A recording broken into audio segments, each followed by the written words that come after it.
Aujourd'hui, on est au Salon du Brasseur. C'est la première fois qu'on vient faire des émissions ici. Du coup, je suis en collaboration avec Benoît du podcast Bière et Moustache qui vient m'aider aujourd'hui.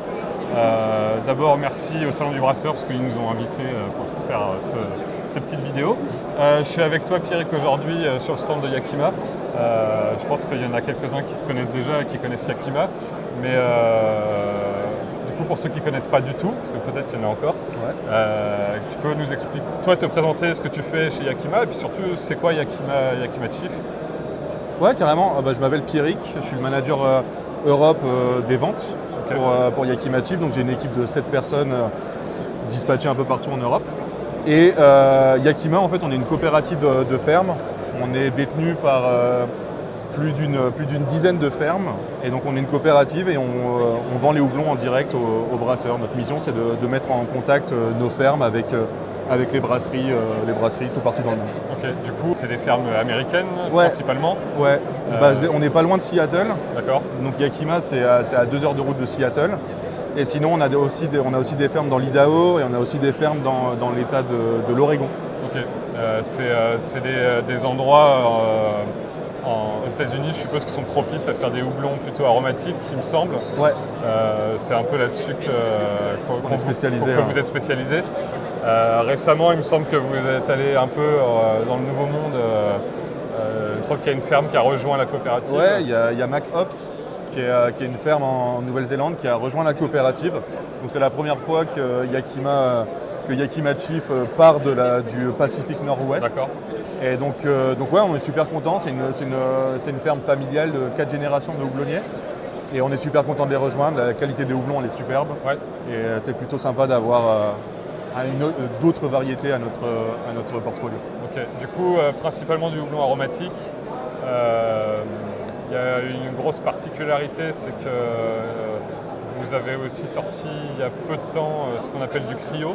Tu peux nous expliquer ce que c'est le cryo pour les brasseurs, parce que ouais, carrément.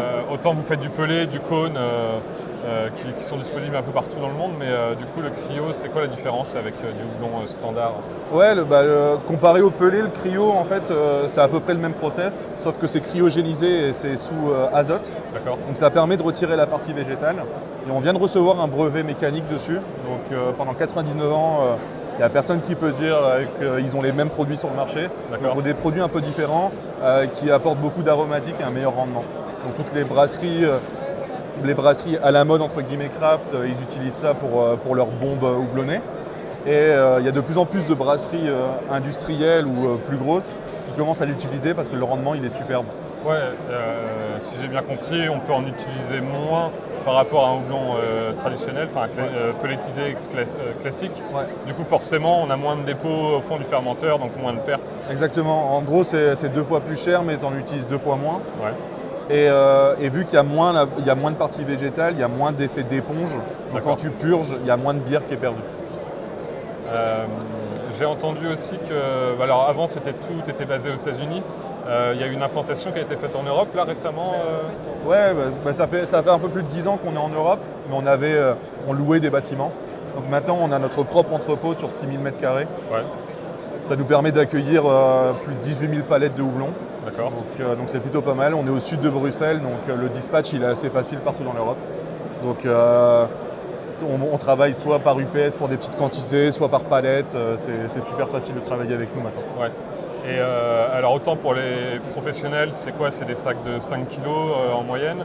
Les amateurs, ils peuvent accéder à du houblon Yakima ou c'est compliqué ou... On travaille principalement, pour l'instant on fait que sur du pro. Ouais. Donc c'est des cartons de 5 kg ou des cartons de 20 kg comme ici, avec 4 sachets de 5 kg à l'intérieur. Et on est en train de travailler sur des nouveaux formats, donc des sachets de 1 kg, des sachets de 500 grammes. Ouais. Et on essaye de voir ce qu'on pourra faire dans le futur avec les brasseurs amateurs. Pour l'instant, on travaille qu'avec des distributeurs. Les distributeurs font très bien le taf, donc ça c'est cool. Donc on a Brouland, Là on est sur des sachets beaucoup plus petits, c'est ça? Exactement, c'est ceux qui sont là. Hop, on peut les montrer. Ouais. On est sur du 50 grammes pour le T90 et du 25 grammes pour le cryo. Ça marche, ouais. Cool. Du coup, c'est parfait pour faire des petits brassins de test de 20 litres. Exactement. Ouais. Même, je sais qu'en tant que brasseur, on les utilise dans ces formats-là en fait, pour faire des 20 litres. Faire des tests, C'est vraiment pratique. Au niveau de la quantité de houblon disponible, c'est quoi tu as une idée du nombre de variétés qui sont disponibles chez Yakima Ouais. En gros, si on parle que T90 et Cryo, on a 25 variétés différentes et ça inclut les blends. Ouais. Donc on a le Falconer's Flight dedans, on a le Pink Boot. Tu peux expliquer rapidement ce que c'est le blend du coup Ouais, bon, en fait on a différents blends. On prend diverses variétés tous les ans pour essayer d'avoir des blends qui sont constants tous les ans. Ça permet d'avoir un produit qui ne change pas. D'accord. Et ça, c'est super utile pour différentes sortes de bières. Donc on a le Pacific Crest qui est plus pour les bières lager, etc. C'est assez gentillé comparé à des grosses bombes comme du Talus ou quoi. Après on a le Falconer, ce qui est bien pour les Pale Ale et IPA. On a le Pink Boots qui est quelque chose qui est différent tous les ans. Et on a plein de blends comme ça, on s'amuse sur différents profils à chaque fois. Ok, ouais, donc vraiment on va pouvoir avoir les mêmes aromatiques. Ouais.